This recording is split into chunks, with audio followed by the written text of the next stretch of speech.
Essentially, most of the firefighters here work this 24-hour shift. So we work 24 on, we're off a few days, then work 24 on, and we're off for 4 days. The change in shift occurs between 8 and 9 o'clock a.m. During that time, the firehouse is in a state of flux. When a call comes in, it can be a challenge.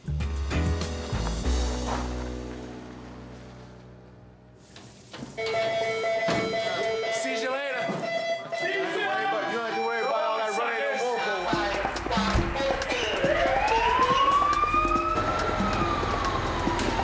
Engine 37 and ladder 26 are called to a manhole fire in Brookline.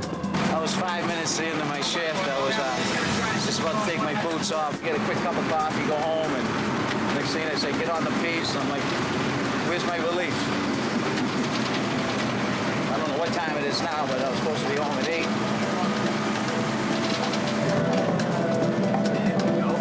Giddy up.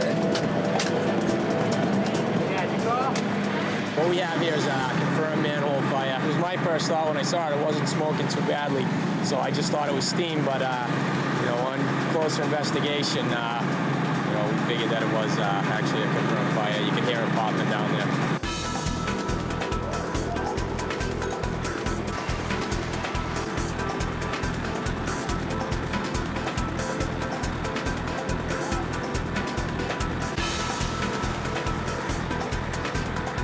Manhole fires are usually caused by excessive demands on electricity, which can overheat the underground wiring.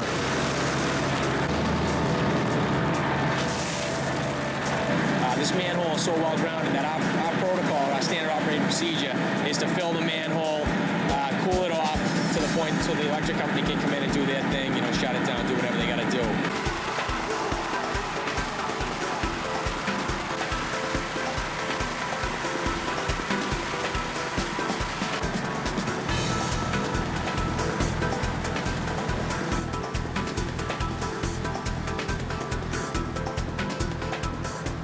Yeah, it's sort of a scramble, a change of shift. You know, guys are grabbing their gear out of their lockers, other guys are trying to get out and go home. So that's part of the deal. You know, it happens pretty much every day. You know, we get the runs at change of shift time. You know, that's just comes with the territory.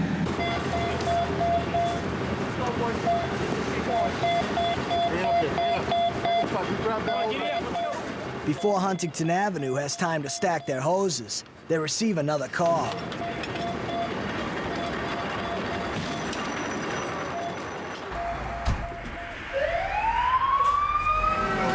Now there's a fire in Dorchester, and if the fire escalates to the next alarm, we're going to go over there and be the first aid in.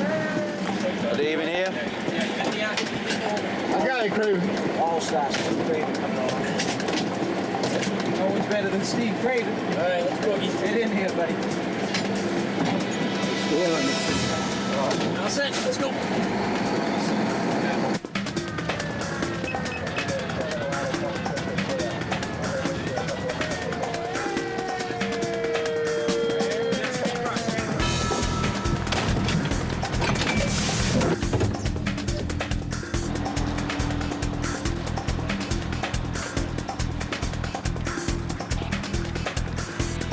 When Huntington Avenue arrives, several companies are already on the scene.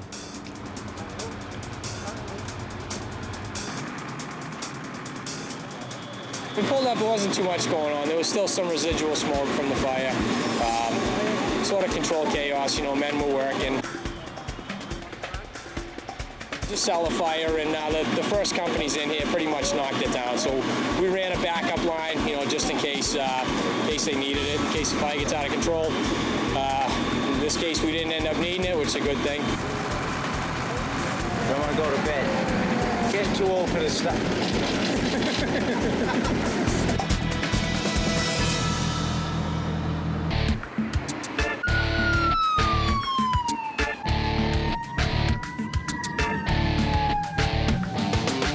Engine 37 and ladder 26 rush to an apartment fire.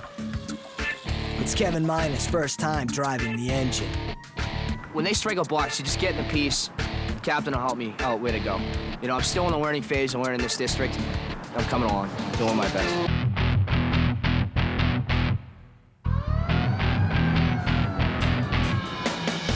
There are several companies at the scene. Ladder 26 races inside to find the fire.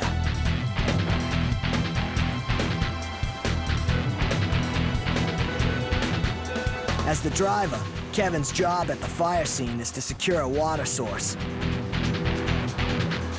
But he must make a quick adjustment when he can't find an available fire hydrant. There should have been more hydrants in front of that building.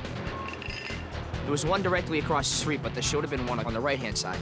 Two companies were fighting over one hydrant. They left me to run 400 feet of feeder hose all the way down the street with a half valve.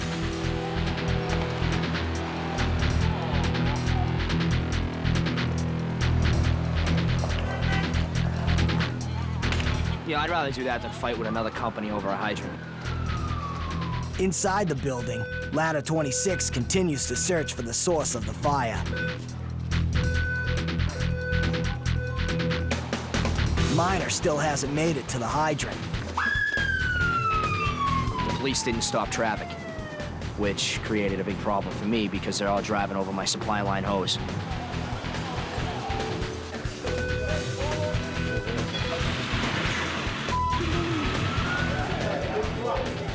Before Miner can hook up the line, the crew inside discovers the origin of the fire. A burning mattress.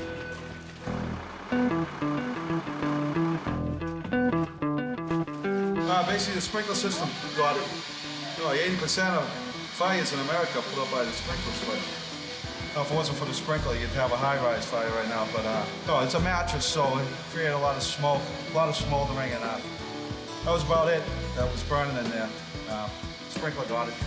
Although Miner never got the chance to charge the line, there is something to be learned at every fire. I thought it was SOP for the police to block traffic during a blocks. Oh, they're supposed to. Oh, no. Just this side. They're driving like this? I didn't put any water inside the hose. I'm new here. I got to drill, do a little bit of training on my own just to get used to everything. So. Good training for you.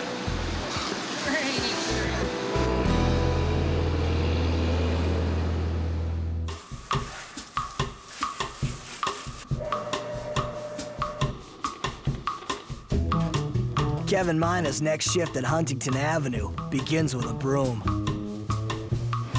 Today's my first day of housework.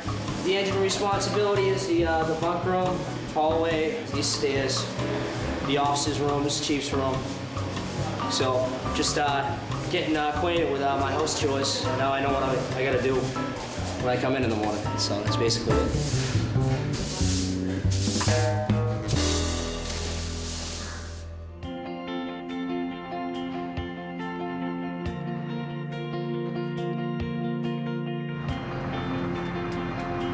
I decided to come into 37 because I know a lot of guys in this house. I have some pretty good friendships. We're gonna open up the line fully, right? So you're only gonna have 2 or 3 minutes. Get to work with Coley Kelly. He's a really good boss. A lot of guys get tied up in worrying about the hydrant. I mean, if it comes down to it, another company's gonna feed us. Likes to work, learn a lot from him. If I get the line under here, you know what I mean? Well, Kevin and I were on a ladder company in East Boston, so I got a chance to know him on the job and, you know, personally off the job. We became friends, and Kevin's just a very conscientious young man.